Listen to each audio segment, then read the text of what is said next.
Greetings, fellow travelers in the land of inquiry. I'm Ken Woodward, and this is Curated Questions. Now, before we begin, I must tell you that today's episode is different. If you've been part of this community a while, you know that my solo episodes tend to lean serious, philosophical, reflective, occasionally brooding in a way that makes my wife ask if everything is all right. Today, I want to try something different. This is the first edition of what is to become an annual tradition on Curated Questions, the Inquisitive Almanack.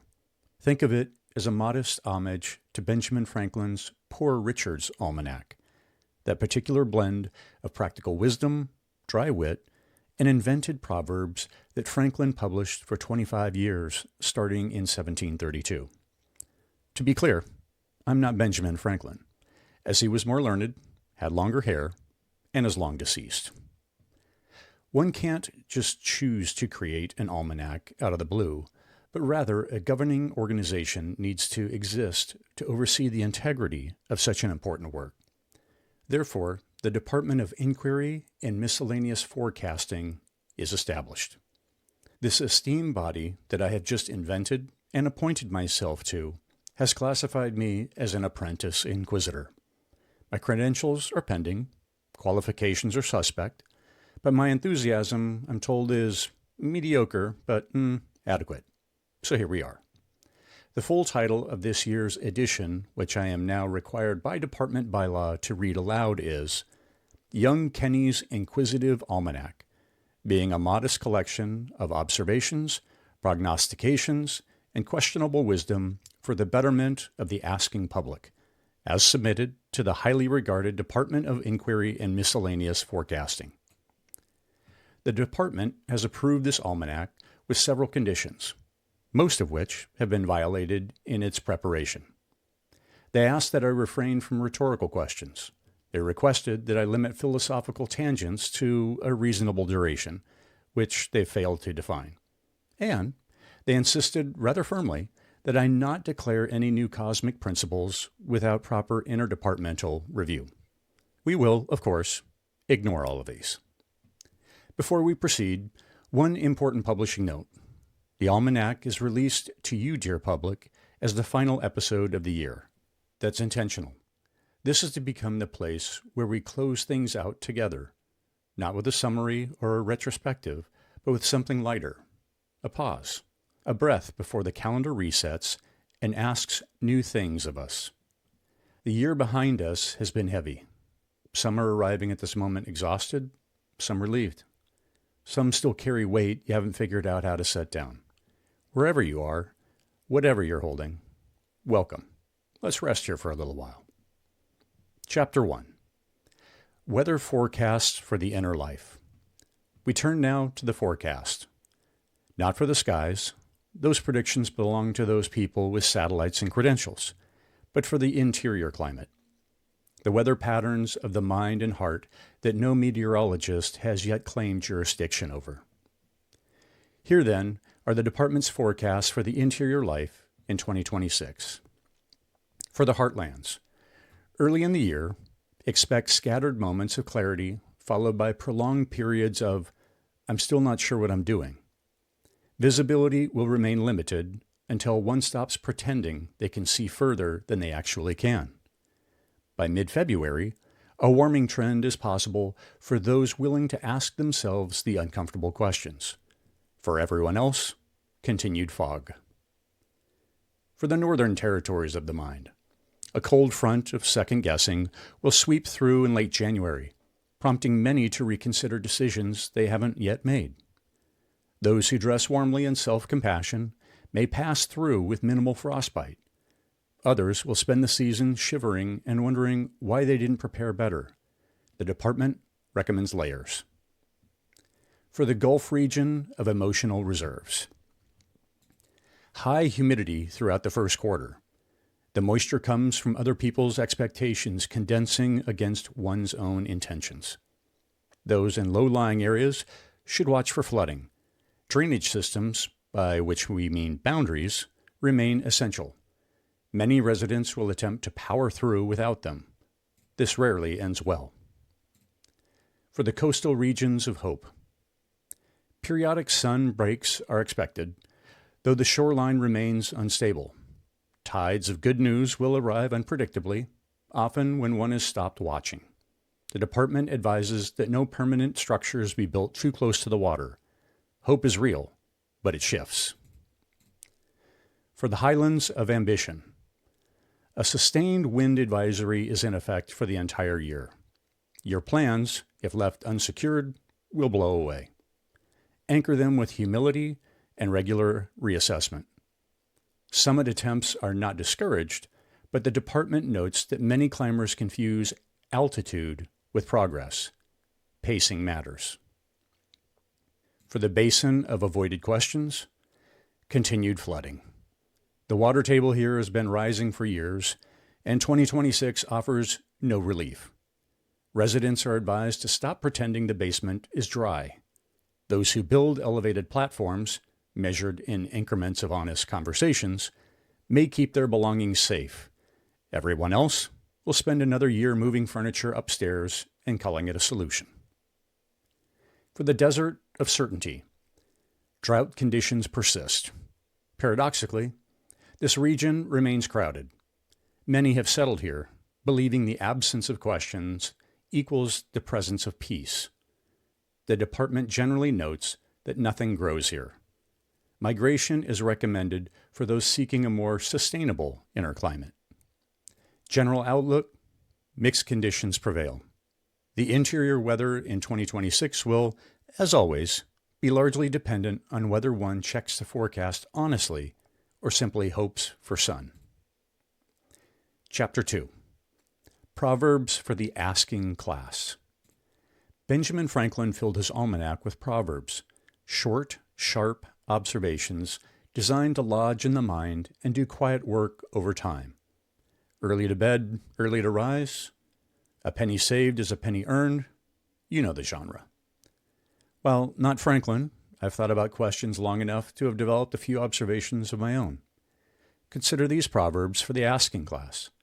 Those of us who have come to believe that the quality of our questions shapes the quality of our lives. Here then, from the department's archives. A hurried question makes for a long walk home. He who avoids inquiry must still chase his own shadow. Answers age poorly. Curiosity does not. The question left unasked becomes the teacher you will meet twice. One may ignore a question, but it seldom returns the favor. A quiet question finds the truth before a loud certainty does. Wonder is the cheapest luxury. Neglect is the most expensive. The heart dislikes haste, especially in matters of inquiry. Mind the question that quickens your pulse. It's often the correct one, no matter how painful. Even a small question can open a heavy door. The one who listens longest understands first. A question carried alone grows heavier by dusk. Believing all questions have answers is optimistic at best, delusional at worst. To ask sincerely is to shorten the distance between two people. Certainty borrowed without examination must be returned with interest. The question you think you've answered has often merely changed clothes. An honest inquiry requires no defense. A dishonest one requires many. Some doors open only to those who knock with real questions. The wise inherit questions from their elders. The wiser still learn which ones to release. A question planted in good faith may take seasons to bloom. This is not failure. He who asks why 3 times will either find the truth or exhaust his companion. Now, these are all offered without warranty. The department makes no claims about their applicability to your specific circumstances, but they serve me well enough in the quiet moments, and perhaps they'll do the same for you. Chapter 3. The Arbitrary Rules of Inquiry. Every proper almanac contains rules. Franklin had rules for moral perfection. The Farmer's Almanac has rules for planting. Just as any proper institution must, the Department of Inquiry and Miscellaneous Forecasting has its own rules. Rule 1. No question shall exceed 12 words unless it absolutely must. Rule 2. All answers must be stored in a cool, dry place away from ego. Rule 3. Midnight existential crises require a permit, renewable annually, and require a small fee. Applications are accepted but rarely processed. Rule 4. Certainty is to be handled with gloves at all times. Direct contact may cause overconfidence. Rule 5. Rhetorical questions must be declared to the department during the appropriate filing period, which is between 6:27 and 6:31 p.m. every third Thursday, except during Mercury retrograde, when all bets are off. Rule 6. Curiosity may be exercised freely, except during significant life transitions, when it tends to become most inconvenient. Rule 7. Unwelcome truths shall be transported discreetly and with adequate cushioning. Rule 8. Insights arrive earlier than expected, must wait outside until properly announced. Barging in causes disruption and spills the tea. Rule 9. Questions about questions are permitted, but may lead to an infinite regress. Proceed with caution. And Rule 10. The Department reserves the right to modify these rules without notice, explanation, or apology.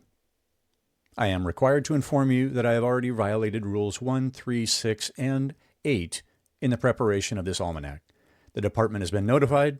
They have not responded. Let's proceed. Chapter 4.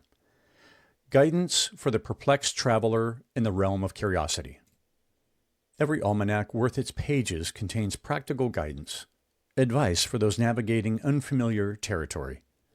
Franklin offered counsel on thrift, industry, and social conduct. The Farmer's Almanack tells you when to plant. This almanac concerns itself with a different kind of journey, the ongoing, often bewildering trek through a life shaped by questions. Here, then, is guidance for the perplexed traveler. On knowing what you want. This is one of the most common conditions reported to the department, and one of the least understood. When one cannot name what one wants, do not force the naming. Instead, begin with subtraction. Ask what you no longer wish to carry. Ask what has outstayed its welcome. Ask what has been tolerated out of habit rather than choice. Direction often emerges not from knowing what you want, but from finally admitting what you don't. Let subtraction reveal the path that addition has obscured.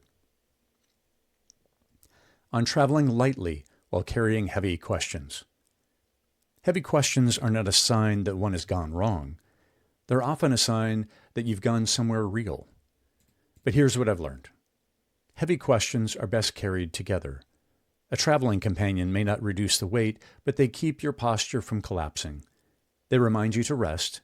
They notice when you're limping before you do. If you find yourself staggering under the weight of something you cannot yet resolve, find someone to walk beside you. Not to answer, just to accompany. On speaking with your future self. Occasionally, the perplexed traveler attempts to consult their future self for guidance.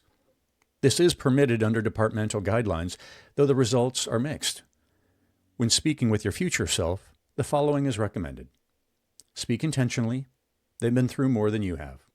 They have already crossed the threshold you stand before. Ask your pressing questions. Then spend abundant time listening to the response. The direction and answers may take many forms.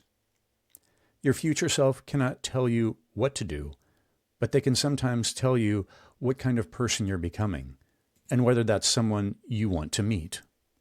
On entering difficult conversations. Enter them as a guest in someone's home. This means wipe your feet before stepping into their worldview. Do not rearrange the furniture. Do not announce what's wrong with the decor.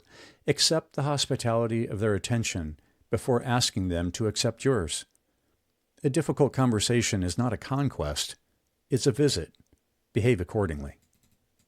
On recognizing when certainty is impersonating wisdom. This happens more often than we'd like to admit. Certainty will present itself with confidence, with fluency, with the calm demeanor of someone who knows. Wisdom often arrives less impressively, hesitant, open-handed, willing to be wrong. When you encounter what appears to be wisdom, check its credentials. Certainty speaks in declarations. Wisdom speaks in considerations. Certainty closes doors. Wisdom props them open. If what you're hearing cannot tolerate a follow-up question, it is probably not wisdom. It's certainty wearing wisdom's coat. Chapter 5. Phases of the Inquiry Moon. The Farmer's Almanack tracks the phases of the moon for planting, harvesting, and tending the land. This almanac tracks a different cycle, the phases of inquiry that move through us, whether we notice them or not. Just as the moon causes the ocean's tides, inquiry causes internal shifts one may not notice. These phases are not linear. They do not follow a calendar, but if you learn to recognize them, you may find yourself less surprised by your inner weather. The new question moon. This is the phase of first stirring. Something is forming, but you can't see it yet. You feel a faint gravitational pull towards a question you haven't named. It's showing up as restlessness, as a subtle dissatisfaction with answers that used to satisfy. The new question moon is best observed from a distance. Do not rush to name what's emerging. Let it gather mass in the dark. Waxing curiosity. Interest grows. You begin researching, reading, asking around, often while pretending you're not actually that interested. This is the phase of, I'm just curious and I was just wondering. You are not just curious. You're being pulled. Let yourself follow. First quarter, the uncomfortable middle. Here, the question becomes unavoidable. You can no longer pretend it's idle curiosity, but you don't yet have answers, and the gap between question and resolution feels vast. This phase is marked by discomfort. Resist the urge to close the loop prematurely. The uncomfortable middle is where most of the growth happens. Full bewilderment. Everything is illuminated, often uncomfortably so. The question has revealed more than you expected. You see the truth too clearly to ignore, but you're not yet sure what to do with it. Full bewilderment is disorienting, but it's also clarifying. You cannot unsee what you've seen. The only way forward is through. Waning certainty. The old beliefs begin to thin. What once felt solid now feel provisional. You're not lost, exactly. You're simply between maps. This phase feels like loss, but it's actually preparation. You're making room for what comes next. Last quarter, integration. The question is no longer urgent. Something is settled. Not because you found a final answer, but because you found a way to live alongside the question. You've integrated what you've learned. The inquiry has become part of you. Dark moon of insight. The cycle appears complete, but something is forming in the darkness. Though invisible, though quiet, the next question is already gathering. The cycle repeats. Sometimes it takes years, sometimes it takes days. Listening to recognize where you are in the cycle is itself a form of wisdom. Chapter 6. Predictions for the questions of 2026. No almanac is complete without predictions. Franklin predicted the weather, tides, and eclipses, often with more confidence than accuracy. I make no predictions about the external world. I have no insight into markets, elections, or the behavior of nations, but I've spent enough time listening to people wrestle with their lives to have some sense of the questions that tend to emerge. Here, then, are the department's predictions for the questions that will surface in 2026. Questions for individuals. What have I been postponing that can no longer wait? This question has been building pressure for years in many people. 2026 may be the year it demands an answer. What would I choose if no one were watching? It's an evergreen question, but one that gains urgency as we realize how much of our lives are shaped by spectators who aren't actually paying attention.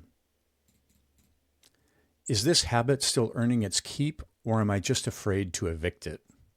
Many of us carry habits that once served us, but now simply occupy space.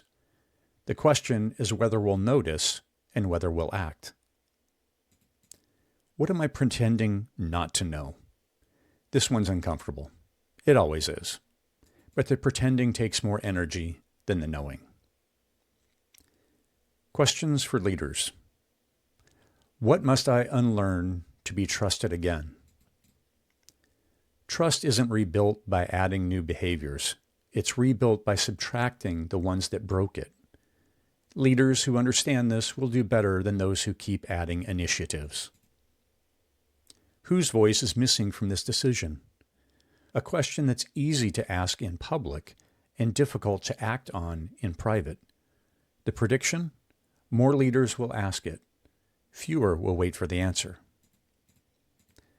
Am I leading, or am I just occupying the position where a leader should be? A question that usually arrives at 2 a.m., unwelcome and unannounced. The best leaders let it stay for coffee. Questions for teams. What decision are we avoiding because we dread the meeting about it? Every team has a decision like this. Important enough to matter, uncomfortable enough to defer. The prediction? The deferral will become more expensive than the decision. What story does our silence tell? Teams communicate as much by what they don't say as by what they do. The question asks, what narrative is being written in the margins? Where have we confused agreement with alignment? Agreement is easy to manufacture. Alignment is harder to earn. The difference shows up when things get difficult. Questions for parents. Am I protecting my child, or am I protecting myself from my child's discomfort? One of the hardest distinctions in parenting. The instinct to shield often serves the parent more than the child. What am I modeling that I haven't explicitly taught? Children learn more from what they observe than what they're told. This question invites an honest inventory. Can I stay curious about who my child is becoming, even when it surprises me? The prediction.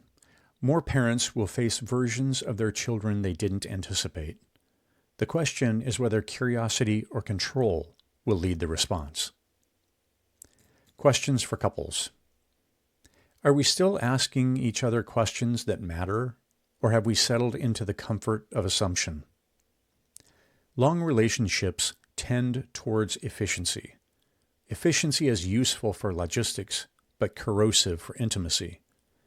This question checks the ratio. What conversation keeps knocking at our door that we keep pretending not to hear? Every couple has at least one. 2026 may be the year the knocking gets louder and the courage to begin the conversation emerges. Where does resentment enter our home, and what would it take to meet it at the door? Resentment rarely announces itself. It accumulates. This question invites an audit before the accumulation becomes structural. And finally, questions for society. What if curiosity is our last remaining common language? In a fractured public square, curiosity may be one of the few things that still invites people across the divide. The question is whether we'll use it. What future are we rehearsing with the choices we're making today? Every decision is a rehearsal for the world we're building. This question asks whether we're aware of the production we're staging. What truth have we misfiled under later? Some truths wait patiently in the filing cabinet. Others don't. This question asks, which ones are about to demand attention? Next up, Chapter 7. Improper Questions for Polite Company. Every society maintains certain questions that are not to be asked in polite company. They're too direct, too revealing, too likely to disrupt the pleasant fiction that everything is fine. The department keeps a running list of such questions, not to encourage rudeness, but to acknowledge that sometimes the most important questions are the one we've agreed not to ask. Here, then, is a selection from the archives of improper questions for polite company. Is this meeting an email that has achieved sentience and refuses to die? At what point did I decide to care about this argument, and can I reverse that decision? Do I actually enjoy this tradition, or is it emotional furniture I've never thought to move to the curb? Is this my opinion, or one I borrowed without reading the terms and conditions? Would I do this if no one could see that I did it? Who benefits from my silence here? Do I want advice, or do I want the performance of being listened to? Am I resting, or am I hiding and calling it rest? Is this a boundary, or is it a wall I've decorated to look like a boundary? How much of my personality is just unexamined coping? If I weren't afraid, what would I do this afternoon? What am I hoping someone will say so I don't have to say it myself? These questions are not recommended for dinner parties, family gatherings, or any situation where you'd like to remain invited back. But they may be useful in quieter moments when the only company you're keeping is your own. Chapter 8. Errata and Curiosities. This final chapter. Every almanac contains errors, omissions, and peculiarities. Franklin included oddities, astronomical observations, and humor tucked between the practical advice.